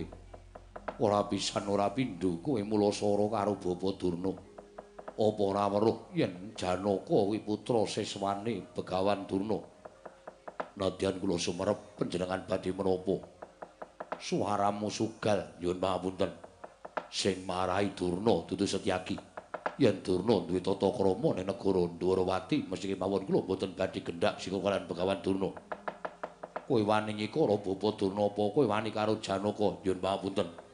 Yen Setyaki bener aja kok menungsa dewa mawon kula boten badhe ajrih. Yen pancen wani karo Janaka ayo imbang ana kadadyaning satria ing Madukara. Monggo Mas kula adosi sampun gelo menggalih panjenengan.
badhe kula banting. Sing ngakon banting sapa? Lho. Lah wong perang menika kula dipun jotos ya kudu mbales jotos. Ditendang ya kudu mbales nendang. Kula dijotos wis ngampet lara, ajeng kula banting kok ora entuk. Lho iki masalahe apa iki masalahe? Wis iki masalahe apa iki? Menika Prabu Ndarawati mboten adil. Lho, ora adil sebabe kula dipun jotos Kang Mas Janaka. Sampun kula ampet, aja nganti ambruk. Ling ampet ing Ngarkasa bareng kula ajeng bales. Kang Mas Janaka kula junjung ajeng kula banting dipenging kalih Koko Prabu Ndarawati. Wah. Iki sing marai ora adil nang kene iki. Sing ora adil nang kene iki. Wis lumrah Setyaki dijotos karo Janaka. Janaka njotos Setyaki, Setyaki ngampet lara. Nek Setyaki balas kuwi wis lumrah. Kuwi kamanungsan. Lah kok ora entuk iki sebab apa? Setyaki wonten dawuh. Aku ora ngrumokke wong nggawa sound system. Aku rembukan karo kowe. Iki iso salin bubukan lho iki. Iki iso ganti perkara Mandura mungsuh Ndarawati. Lho, panjenengan kok duka-duka niku napa? Lho, aku mbelani Setyaki. Sing dibelani nggo napa? Setyaki dijotos Janaka, ngrasake lara diampet, Janaka arep dibanting kok tok pengeng karepe piye? Nuwun sewu. Mriki menika pundi? Ndarawati. Ingin dados Nalindra? Situ. Lah sing dadi ratu kula kok panjenengan bingung menika napa? Niki pernatan kula, ora ana sing wani lan iso ngasorke pernataning Nata Ndarawati. Lah wong gelut arep dibales kok ora entuk, sampun to. Kendel mboten. Nek ora kendel urusana dhewe kula tak tengket daton. Urusana dhewe. Sencaki nek gelut, nek Sencaki mati manguripke, nek Sencaki lara mang tambani. Wis ngono bae. Aku tak ning kraton. Ya ora ngono sih to. Aja nesu ngono kuwi ora apik. Wong tuwa kok senengane nesu kok ndak malah ora prayoga kenggonan penyakit. Lah panjenengan ngeten kok. Ning Sencaki ngrasake lara. Oh Prabu, kula ngrasaken sakit. Namung kemawon kula ampet. Terus kowe arep banting Janaka? Iya. Nek Janaka cilik lara gedhe tekaning pati mbok banting upamane lho iki. Iya. Kowe ngerti Janaka kuwi sapa? Rayi panjenengan. Tresnaning Nata Ndarawati lan Janaka iki ngungkuli sapa wae. Yen kowe gawe tatu ning Janaka kowe padha karo gawe tatu ning Nata Ndarawati. Ngerti ora? Wah ya bener kuwi. Aja tok banting. Nek kowe gawe tatu ning Janaka padha karo gawe tatu ning Ratu Ndarawati. Wis ora usah tok banting, aja tok banting wis ben apa ngalah. Ning manah kula sakit. Lah lara mergane apa? Wong perang ora entuk bales. Lah iki kowe sing ora bener nang kene iki. Wong perang ora entuk bales ki piye? Mergi mangsaipun Janaka. Lah iya Setyaki musuh mergane Janaka. Nek musuh itu Janaka mesti entuk bales to kuwi. Entuk mawon. Lah entuk kok. Golek musuh dudu Janaka. Sing iso bales. Nggih. Nanging nuwun sewu. Tetep kemawon menawi kula mboten kenging males menika sakit manah kula. Dijotosi ora entuk bales. Terus kowe arep bales? Nggih. Bales Janaka? Nggih. Kowe dijotos Janaka ora apa-apa to? Mboten apa-apa. Ning kula ampet. Iso ping pira lek mung ngampet dijotos Janaka? Ya menawi niat nggih kathah. Lah saiki ngene wae gandeng kowe iso ngampet ping akeh. Kowe tak nahi kelegan atimu. Lega malah kula kados pundi? Kowe dijotosi Janaka ora samales Janaka. Ngono. Etungen le njotos Janaka ping pira ning sing tok wales Durna. Lah rak ngaten. Wah! Ayo, terus.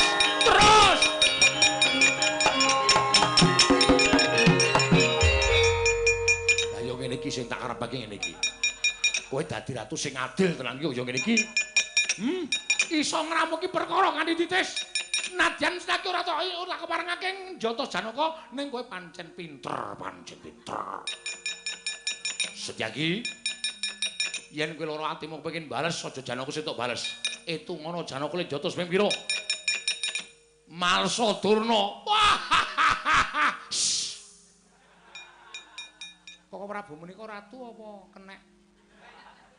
Ya ratu sok ngenek. Panjenengan kok kados mekaten to. Bongok-bongok sapenake dhewe saking senengku, saking bungahipun Kakang. Wah, saking jeneng Gusti Aki mesti wah, mempeng banget Renjotosya. Botai Setyaki apa kowe?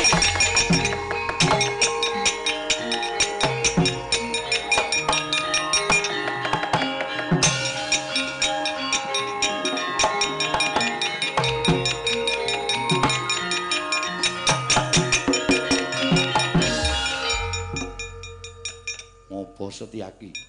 Sirah kok diulungake? Ayo, Mang Jotos sak tutuk-tutuke.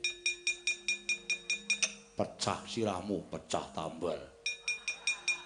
Wong edan. Oh, dipun sekecaken. Pecah sirahmu, monggo sampun ngantos tido-tido. Siji. Kok dihitungi? Mboten apa-apa namung belajar berhitung mawon. Loro. Gondodo. Telu. Monggo. Songo. Lho. Ora iso hitungan. Bar telu kok songo kanjengipun. Monggo. 16. Selawe. 55. Ayo waresen mati dereng aku.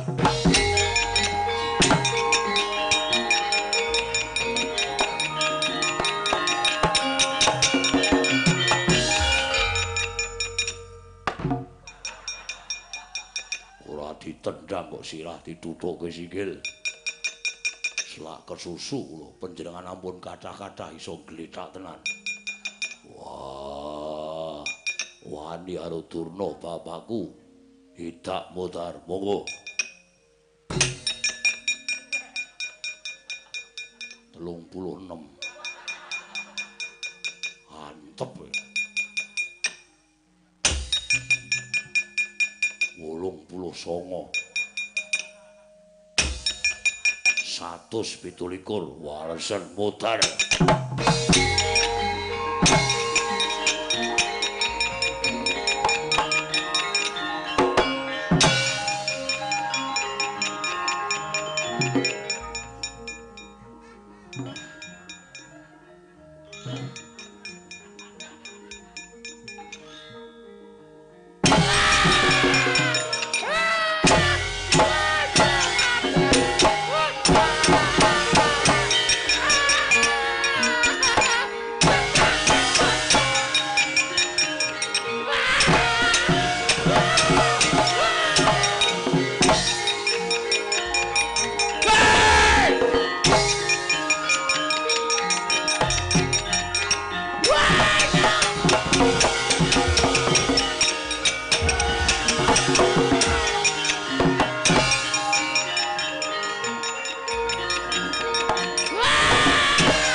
Nganti kepleset barang. Mudhar kowe. Pandhita kaya mungkal niku. Mudhar jotos sing nganti mudhar. Kok ngono. Waduh. Ora komanan.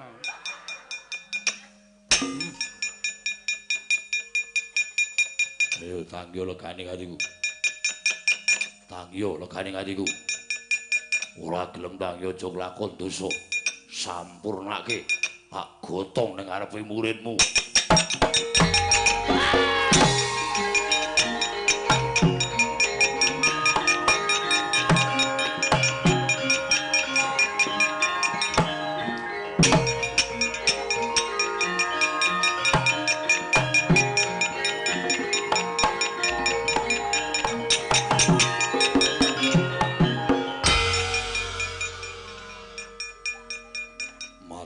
Mas ngundurke kagungane. Benjing nek kula gadhah damel nyuwun ngambil malih. Sembah nuwun. Wassalam.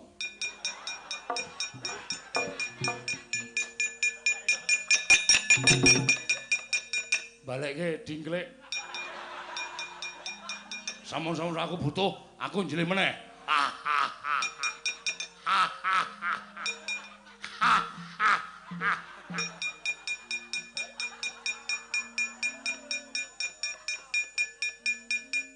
Piye coba? Arep ngrangket Ratu Ndarawati ya. Arep bondo Ratu Ndarawati. Ayo coba sawangen. Sing tok nggogol-gol arep bondo Ratu Ndarawati wis ora iso piye-piye. Monggo ming mungsuh Setyaki. Durung aku sing tumandang karya. Yen aku wis gelem tumandang karya, oh, taklun jagat Ngastina.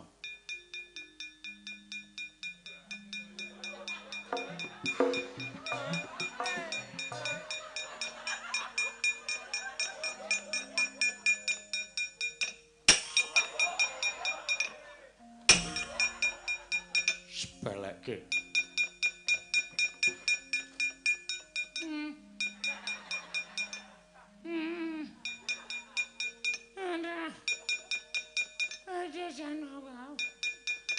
Mati tenan aku, lha kok dadi kaya ngene nasibku mongko aku mung dadi juru wicara. Lha kok dadi malah remuk kaya ngene Janaka, iki piye kanane? Inggih bapa penemban. Oh, monggo aku mau napa mliki bekawan Dewa Wisa. Yen ora iso mboyong Kresna, kudu kelakon mboyong Semar Batranaya. Ayo neng Karang Kadempel karo Ndarawati.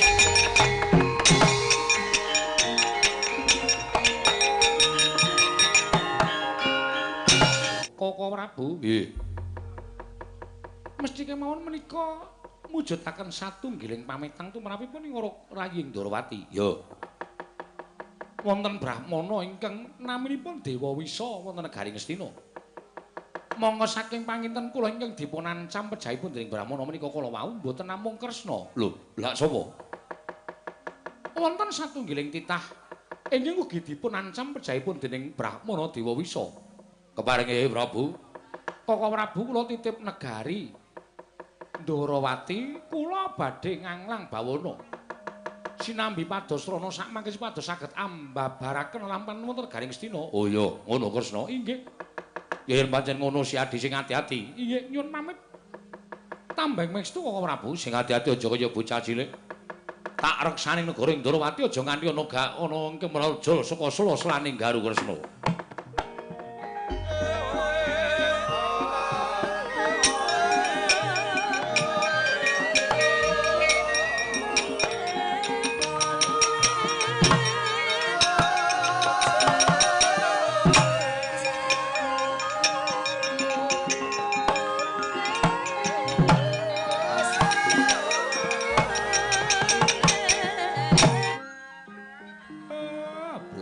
Kekugek sak dulita mel. Kok mboten kados adat sabene to, Pak? Pasuryane bapak kok kaya ora padha karo biasane ya, Tru? Ha iya.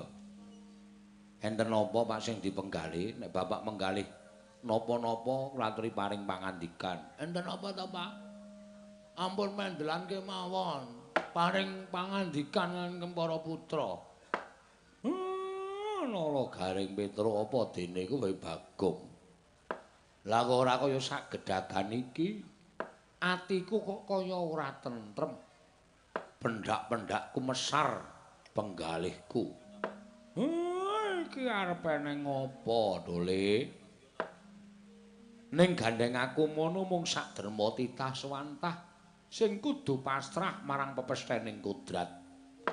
Arep digawe piye wae waton wis dadi kersaning sing maha nasa. Semar ora bakal selak Petra. Miatlangening kalanggiwan aglar pandan moncar. Tinoner kekonang surem sara tetahan padang. Kasur lan pacaring purnameng kekono dasare mangsa katiga.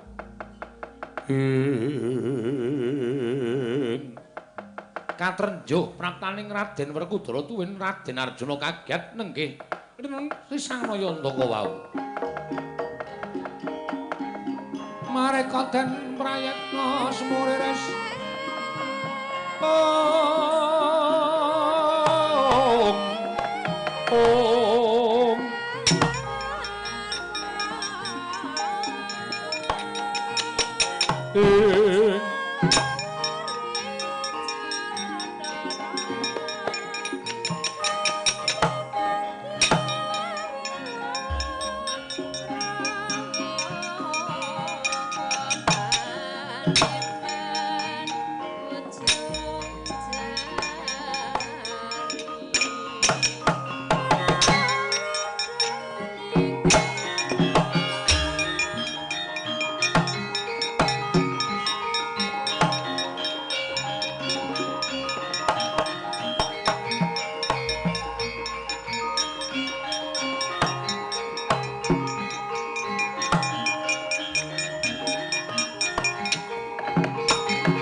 Mareka den prayitna semore resiko balik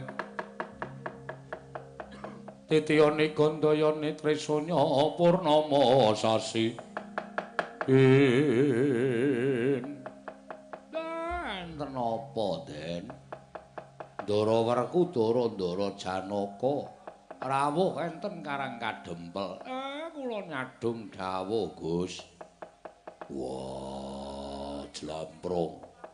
Wonten dawuh Kakang Mas Maragage kowe ingkang matur marang Depol. Aja nganti wedi kakelan mundhak dadi pengantu-antuning Bapa Begawan Dewa Wisa. Kakang Semar, kula Ndara.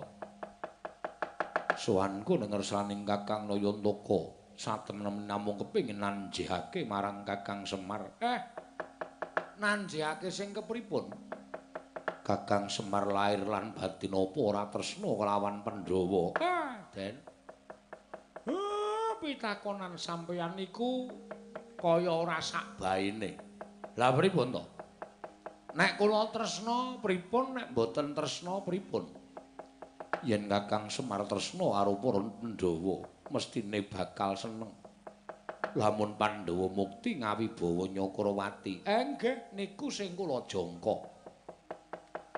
Lah nek kula matur kula ora tresna, tegese apa ingkang bakal ndaturake iki Kakang Semar mesti bakal nampik. Mangke riyin bab napa? Purhanamu Kyai Semar.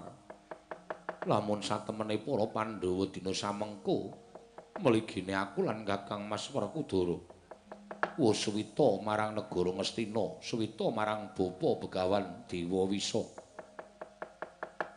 Wondene panjangkaning Bapa Begawan Dewa Wisa, tanana liya kejaba mung kepengin murungake Bratayuda. Nanging ndadekna kawruhanamu Kakang Semar. Wurunging Bratayuda jaya binangun waton. Kyai Semar kudu dadi bandan marang negara Ngastina, Kakang Semar.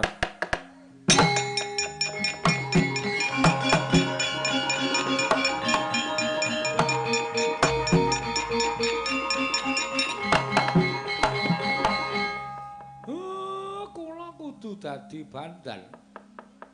Iya, Kakang Semar. Pak piye, Pak? Piye, Pak? Piye, Pak? Wis padha aja nangis. Ora apa-apa, Dole. Aku wis kandha karo kowe to, atiku kemesar, atiku tratapan. Jebul numusi lelakone ya iki lelakon sing kudu ndak sandhang. Den, nek sampeyan tida-tida kali katresnaning Semar, dina niki ajeng kula buktekke, ning kula njaluk, kula aja dibondo. Kula dudu wong kleru, kula dudu wong sing nandhang kaluputan. Awi nek sampeyan pengen boyong kula teng Ngastina, arep ana kedadian apa, kula tak nderek sampeyan, Ndara. Semareka den prayitna semore res.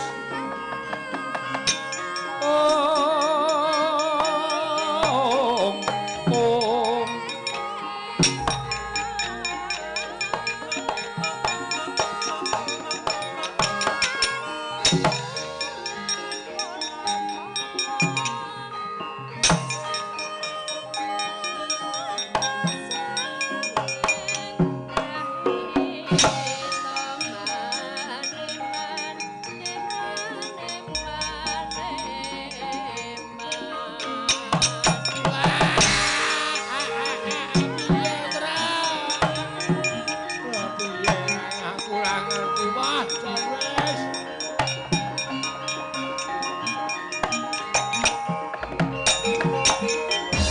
Wah piye? Semar kaya tanpa pikiran ya, Tru. Nderek Ndara Janaka mung terus mlaku wae. Bapak Oyo ketoke ikhlas banget ya, Rek. Ikhlas ning kowe ora ngerti watak-wantune Kurawa. Ndara Janaka Ndara Werkudara keblithuk dening tembunge Kurawa. Bapak mesti dibondo ning kono dadi pesakitan terus. Aku ora iso mbayangke kahanane.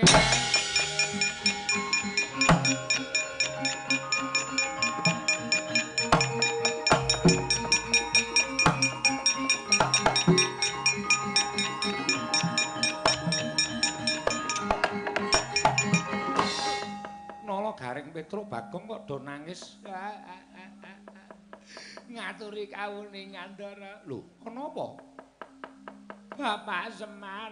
Nggih, Den, Bapak Semar. Nggih, Den, Bapak Semar. Lho, bapakmu ya gene Rala Garing. Wonten rawuhipun Ndara Janaka kali Ndara Werkudara ngendika Semar kowe tresna karo Pandhawa.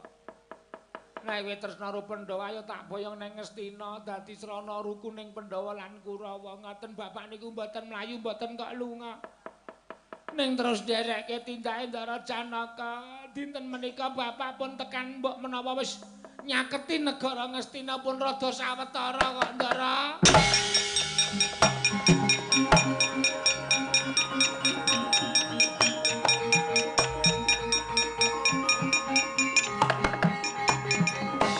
Jagat Dewa Bathara ya jagat Pangestungkara. Lah dalah. Ning kowe aja kuwatir Nala Garing Petruk lan kowe Bagong. Kowe tak kandhani ya. Bapakmu ikhlas ngetutke sarta gelem diboyong marang negara Ngastina kuwi. Mesti bapakmu duwe gegayuhan sarta duwe niat. Nggih, niat napa? Aku dhewe ora iso ngerti. Lah terus, ayo dicaketi kana negara Ngastina. Lan ngartak sawang kaya ngapa polahe bapakmu nang negara Ngastina? Nggih, Den, monggo kula dherekaken. Monggo Gus, kula dherekaken.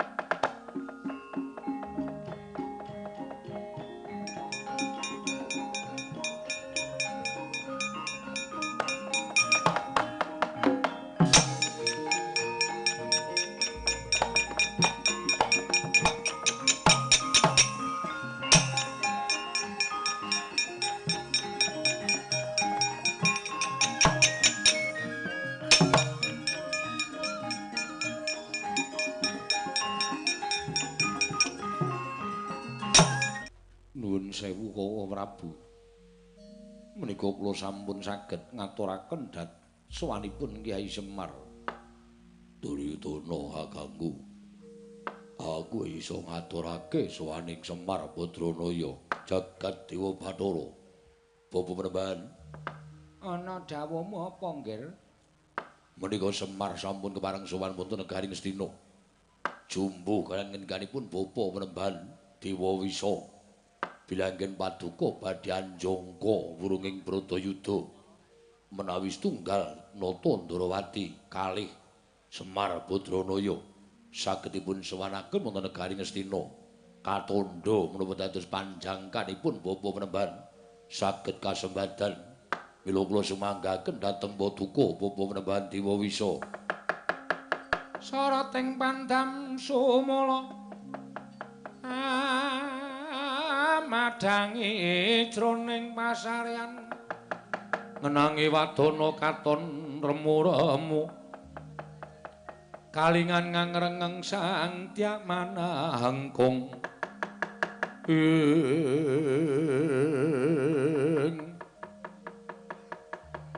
Semar Badranaya iki sapa ditepungake wae aku guruning Kurawa lan Pandhawa Pandhita Klyang Kabur Kanginan Begawan Dewa Wisa.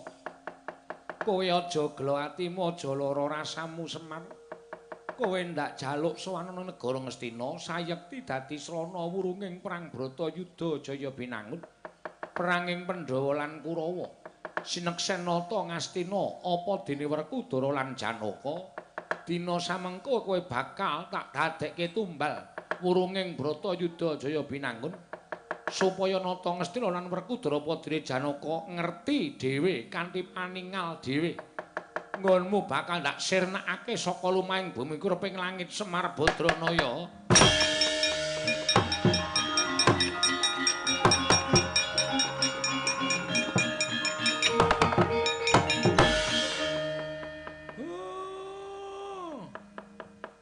Lah kok dadi kowe sugal ucapmu? Wong ora luput, wong ora kleru, wong ora ana sambung rapete karo Bratayuda. Mbok anggep aku bakal dadi tumbal wurunging Bratayuda Jaya Binangun. Kanthi dasar apa kowe coba aku tak takon? Upama Semar mati, apa kira-kira Bratayuda bakal wurung? Ning janji Semar mati, Bratayuda ora wurung. Aku ora bakal nrimakake. Aku ora bakal iso nampa kanthi ati legawa. Aku mesti bakal goleki karo kowe Begawan Dewa Wisa. Aku ora nrimake kahanan iki, ora sandadak kakean gunem tanpa guna. Ayo, nek pancen kowe arep bangga-bangga, kowe wis ora bisa apa-apa. Dina samengko mung karimbondo tanganmu ngrincung sikilmu. Kowe bakal tak pateni negara Ngastina. Iya, ya sak karepmu. Sing iso mbuktekke kowe apa aku?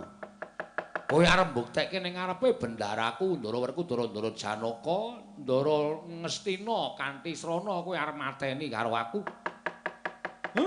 Semono uga aku ya arep mbuktekke karo Ndara Werkudara Ndara Janaka Ndara Ngastina.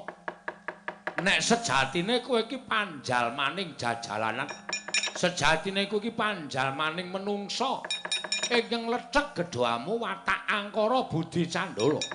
Kanthi pawadane tok-tok areng ngrukunake Bratayuda ning sejatine kowe areng ngrenah patine para Pandhawa.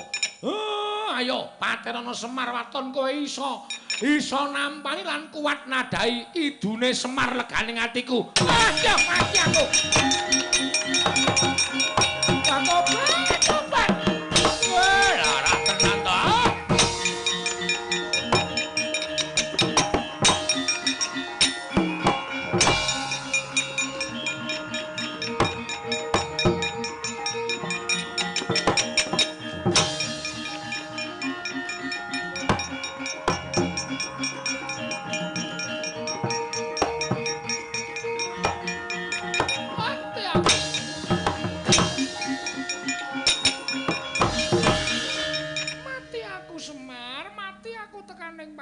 Tobat. Kakang Semar lah kok dadi kowe iso ngerti karo aku Wong sing arep tumindak elek kuwi mesti 1000 dalane bakal kadenangan. Ayo, kowe ngopo Durga? Dipun sambati baju barat kedah pados tedhanipun baju barat bocah Sukerta. Wong Sukerta ki apa ming Pandhawa apa? Pirang-pirang ning sing tok jangkah kok mesti Pandhawa. Ayo saiki arep ngopo? Kabeh wis padha meruhi lelakon iki, Ndaraku Werkudara wis weruh, Ndara Janaka wis weruh, Sinuwun Ngastina wis weruh. Kowe arep apa, Mbah? Tobat kula badhe wangsul, ora bali tak obong awak mati aku.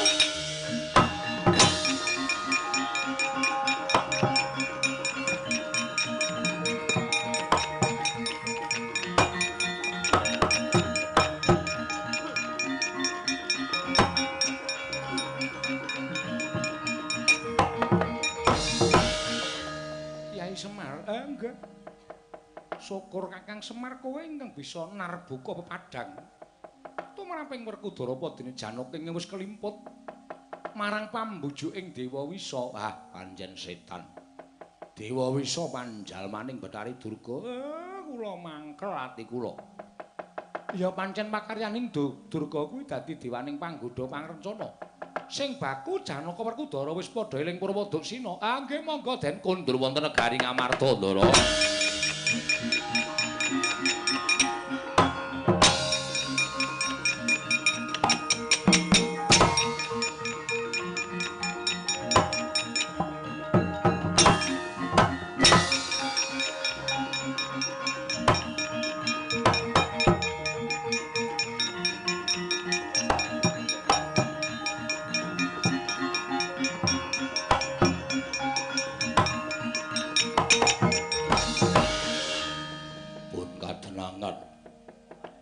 pati Sambeka sing digunakake Kurawa supaya iso dadi pati ning Pandhawa wedine babar cabar ing gawe ampyak awur-awur kemawon nggih. Dipun caketi negara Ngamarta Kemceng Bratayuda dinten menika. Monggo kula dherekke.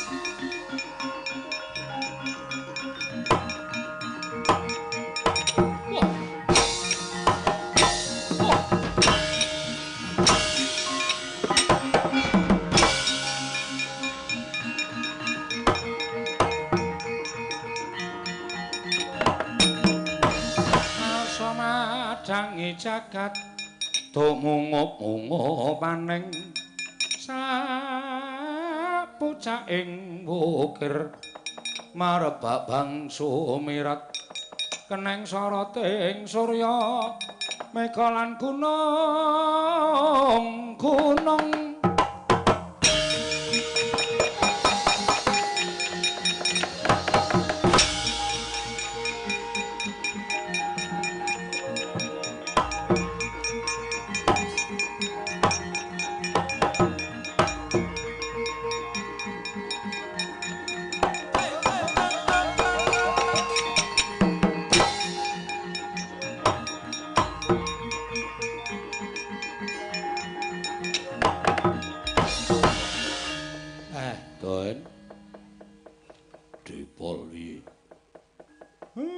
Samukawis pun paripurna. Sampeyan kudune sesuk mele niku nganggo penggalih. Yo, Aja gampang kepilut tembung manis. Merga sakniki akeh wong ngumbar janji ning boten nyata. Akeh wong sing senengane ngrimo mawi tata basa sing becik ning durung karuwan netes tembe mburine. Yo. Mula pomo dipomo kudu teliti. Wong sing teliti niku adakane sok ora gampang diblitok dening liyan sarta kejegur dhateng lelakon sing boten sakmestinipun. Yo. Purnaning gati sura sudrajaning kang rat suh brasta kaping olah Darmastuti rahayung sami makarya rahayu ing samya pinanggih ndara.